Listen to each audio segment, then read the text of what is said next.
Meehan for UCCS Athletics. I'm here with head women's basketball coach Lynn Plett. Now, coach, you opened up the weekend playing New Mexico Highlands. You walked away with the victory, 80-47. It was the largest margin for a victory for your team this season. Comments on that game?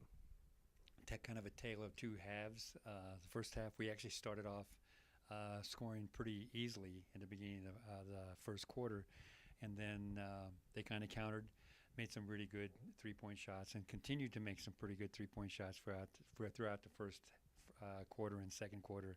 On our defense, I think, got a little lax, so we kind of addressed that at halftime and really challenged the players to go out and really pick up the defensive end, and it ended up being a very positive second half for us in the second and third, or the third and fourth quarter. I think we ended up scoring 45 points in the second in the second half, in the third and fourth quarter, and held them to 15 points. So that was really the tale of two halves, so to speak, that we played much better defensively in the second half, and then and complimented ourselves too, because we shot the ball pretty well in the second half too.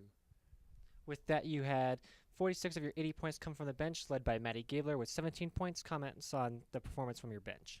It's kind of unique. We kind of have a unique bench because we don't even refer to our bench as the bench because everybody plays almost an equal amount of time on our squad. So it was one of those things that's really not uncommon for us to get virtually about half of our points or sometimes more from people who are coming in off the sideline. So we've really got the kind of group that the people who start aren't necessarily. It's not like they're that much better than everybody else or anything. It's just been kind of a continuity that we've started sometimes with that, and that's changed over the year as well.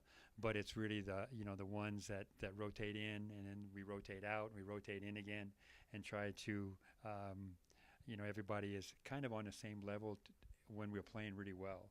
And so we have the freedom to be able to substitute pretty freely that way. So our bench is really just as much of our starting five as any team can have. Moving forward, you played CSU Pueblo in Pueblo, an arena you're pretty familiar with recently.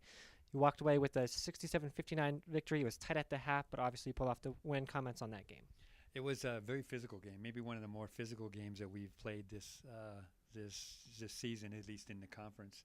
And had a lot to do with both teams, the way they were playing, but had a lot to do with how they weren't officiating the game from that. So it just got pretty physical throughout the basketball game. And so I was real impressed with our players, and we addressed the issue a few times that we're just going to have to be tough.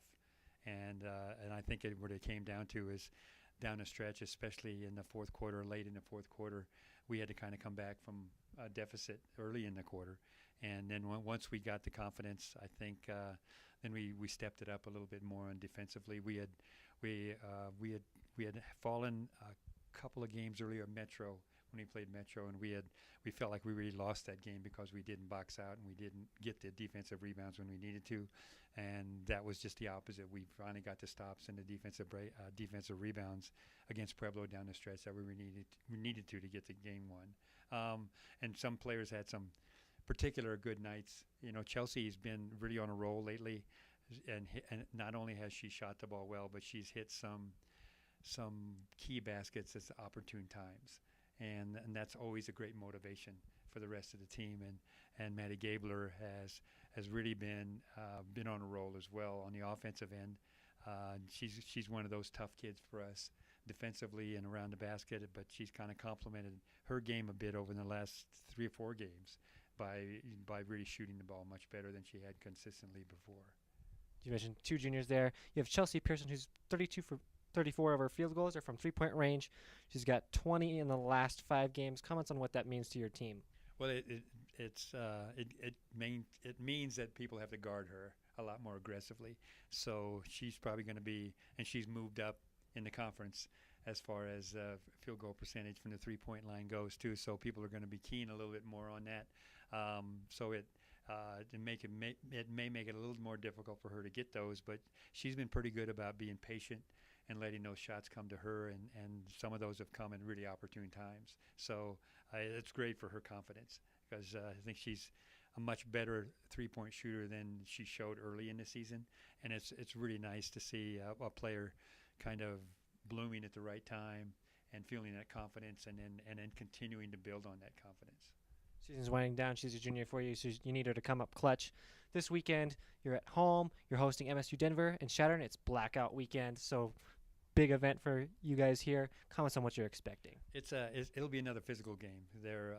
They were missing one of their forwards when we played them up at their place, but we were missing Abby at that time. We were able to have Anna and Ellie in the game at that particular game, but unfortunately they're going to be gone for the injuries right now too. So we're a little depleted, a little bit on the inside from that standpoint. But we have been this last weekend too, and the girls responded very positively. So I'm expecting it to be a pretty physical game, and hopefully we can maintain some of that momentum of winning 2 this weekend, because they've been kind of on a roll too.